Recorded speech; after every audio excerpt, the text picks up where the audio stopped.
Hello students, welcome back to your science class.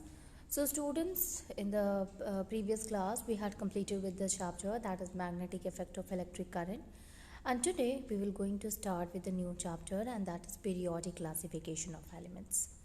Now if we talk about the periodic classification of elements, students, so basically in this chapter we will going to understand that why there is a need of classifying the element, and on what basis we have classified the elements, students.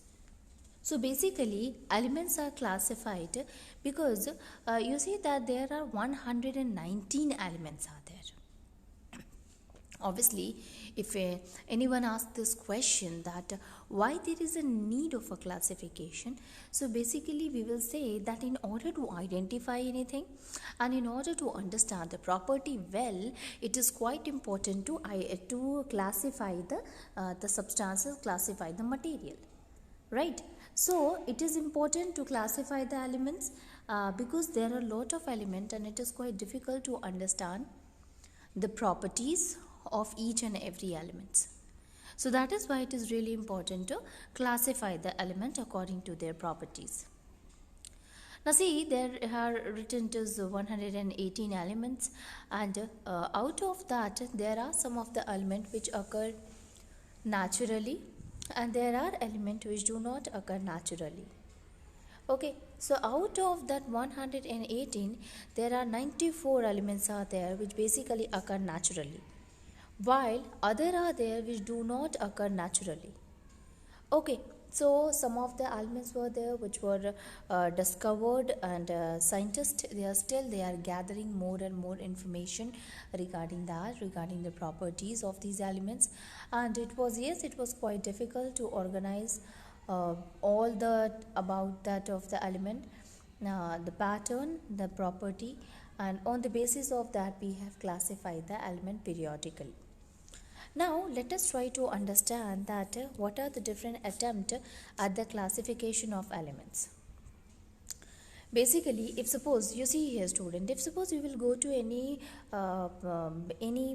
grocery shop, then obviously if you want a soap or if you want to eat a biscuit, obviously there are different sections for it, right?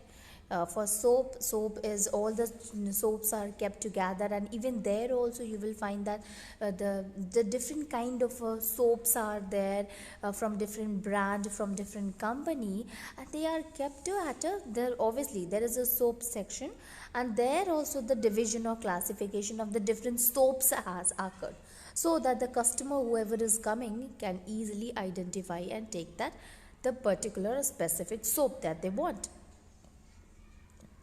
Similarly, in case of a biscuit, you have seen that this biscuit or snacks, these all are what? These all are the edible items and they are kept separately. So even the biscuits, the different kind of a biscuit, different flavor of a biscuits, they are kept separately, right?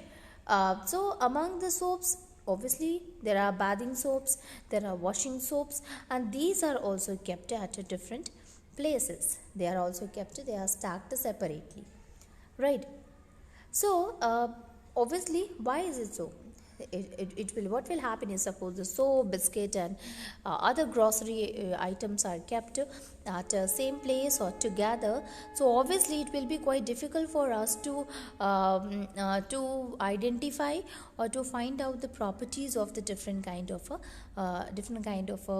the things which is kept there. Obviously it will be quite difficult to find out the kind of a specific thing that we wanted, right? So it is important that we must classify the things.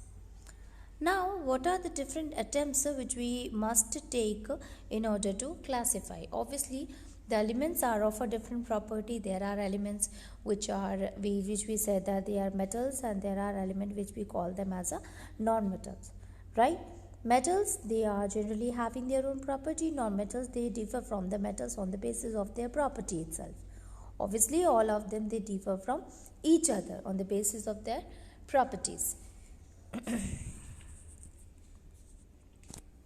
So for that, in order to understand them well, we had classified it into the different kind of triads. Okay, So the first one is the which was given by Dobereiner's triad.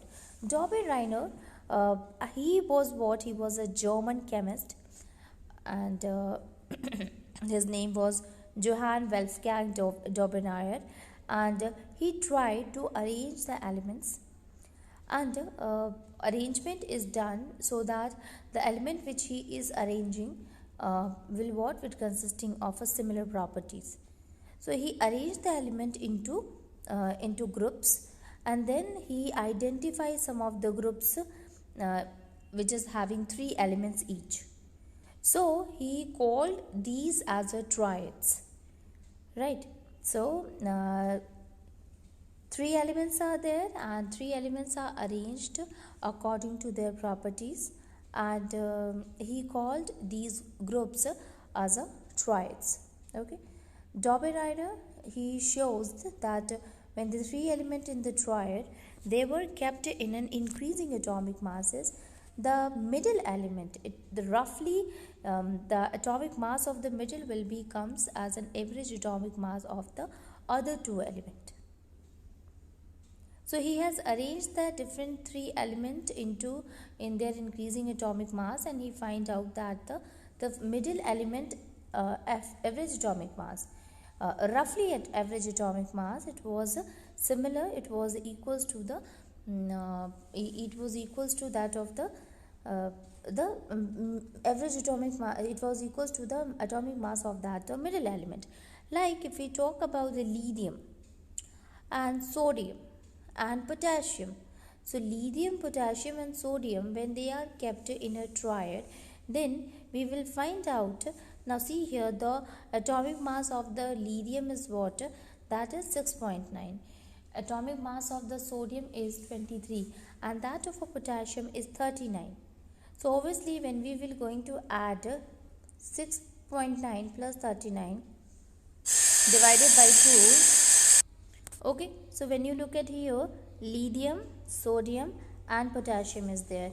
Atomic mass of lithium is 6.9, that of the sodium is 23, and that of the potassium is 39. So when we will going to add both of them, 39 plus 6.9 divided by 2, then we will get here the answer that we will get, it is equals to 22.9.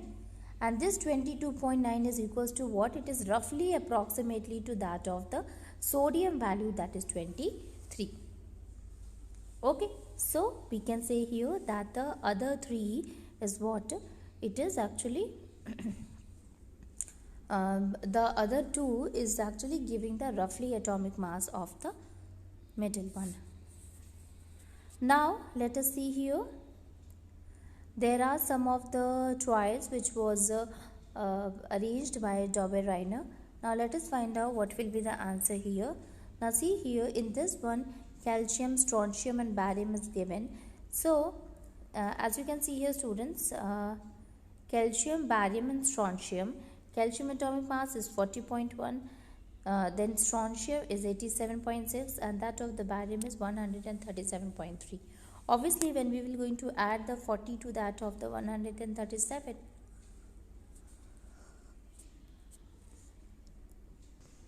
then we will find out that is this answer, it will be very much approximately, again I am telling you, it is roughly approximately to the value of that of the strontium, student. Similarly, when we arrange that of the chlorine, bromine and iodine at one above the other, then we will find out that the average atomic mass of that of chlorine and that of iodine is what?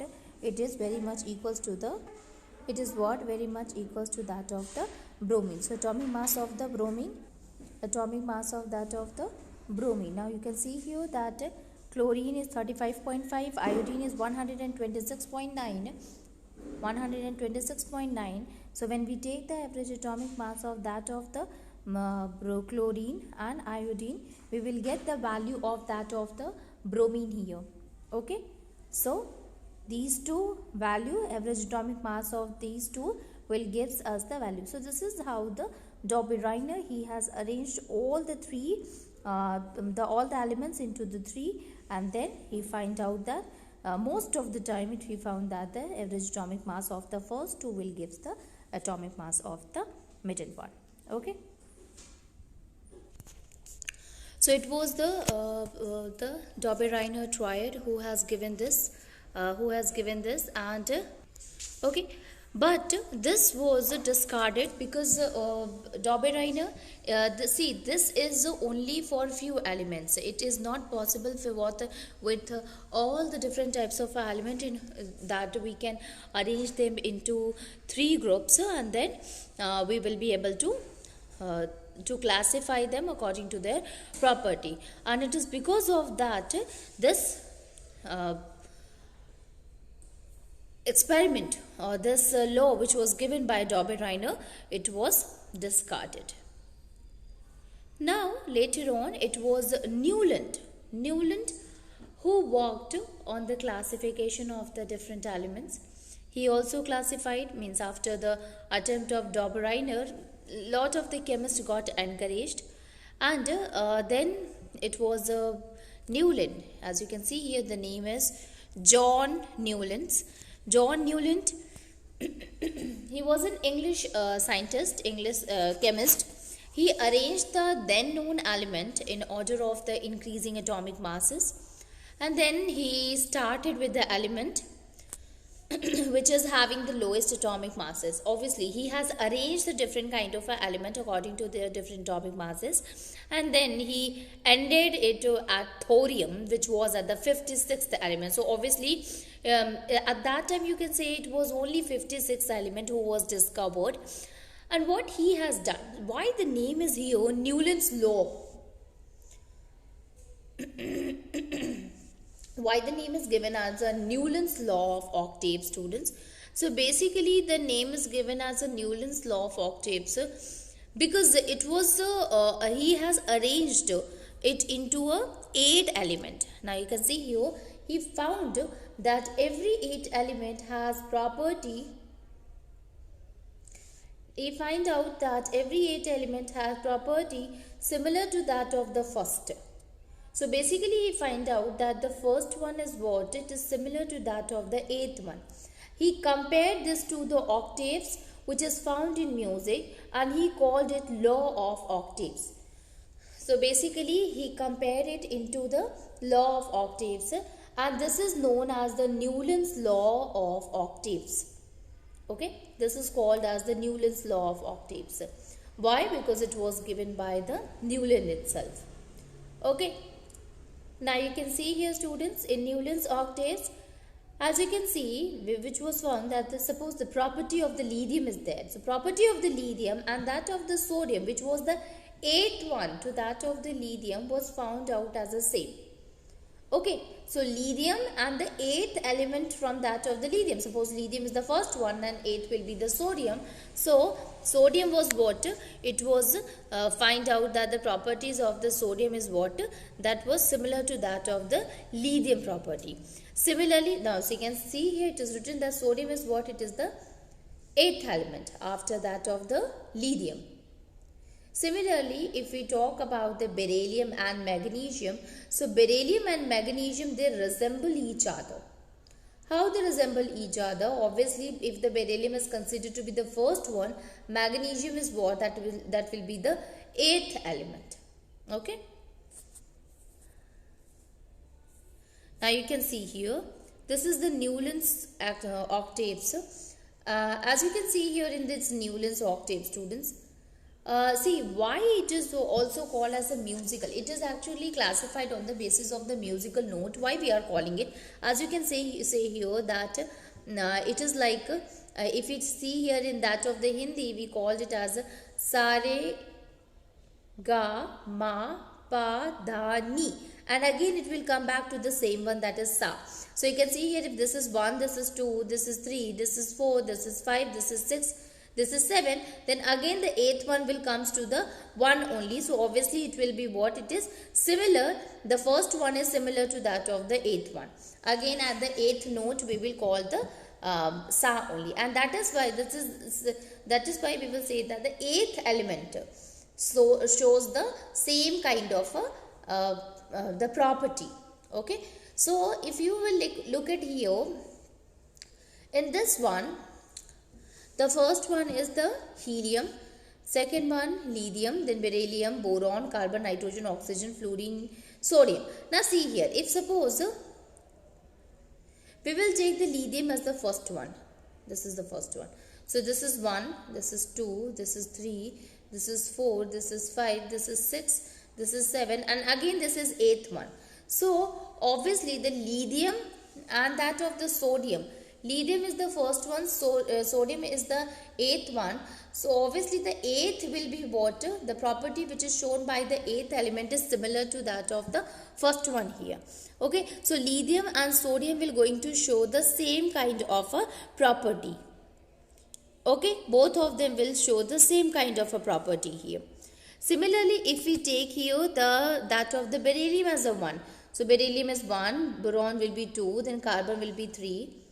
So nitrogen will be 4, oxygen will be 5th, then fluorine will be 6th, sodium will be 7th, magnesium will be 8th, right? Magnesium will be 8th. So by this we can say that beryllium and magnesium is what we will going to show the same kind of a property, and that's why they are kept in the same column. You can take any of the element and you will find out that the property is very much similar. So as you can see here that the first one is what? It is similar to that of the 8th one, or the 8th element will going to show the same kind of a property, and that's why they have been kept in a one column. Now see here the musical note here, it's just talking about, let us see, and then we will move forward and try to understand the drawback which was there in that of the Newland's law of octaves. Why Newland law has not been considered? Although it has given the idea that we must arrange the element in their increasing atomic masses. So in the Indian system of music, there are 7 musical notes in a scale. Sa, Re, Ga, Ma, Pa, Dha, Ni. Okay, and again this will started with the Sa, right? So you can see here that it is what? There are 7 musical notes, and the 8th one is what? That is the same, that is Sa. Similarly, in the West, we use the notation like Do, Re, Mi, Fa, So, La, Ti. Okay, so the notes which we used to take in the Western is the similar way. And you can see here that these this note or what? They must be, there is some repetition of that of the some of the notes. And here that every 8th note is what? It is similar to that of the first one. Right, so this is how we can say that the 8th element will going to show the property of the first one here. Okay, that is why it is also called as the musical notes, or the element with the musical notes. Now it was found by the law of octaves, which was applicable only up to calcium, as after calcium every 8th element did not possess properties similar to that of the first. Right. So law of octaves, it was applicable up to calcium. Now you can see here this is the this is that of the different kind of element. We will find that after calcium, you can see chromium is given. Here it is chromium. Then titanium is there, manganese is there, iron is there, cobalt and nickel is there, copper is there, zinc is there, yttrium is there, indium is there, arsenic is there, sodium is there. So these all are what? These all do not shows the similar property, as we have understood that Newland's law of octave, that is the 8th element will going to show the property of the first one. But here we will not going to find any kind of such property shown by the element after calcium. Means chromium will not going to show the property of the aluminium, or titanium will not going to show the property of the cesium. Right.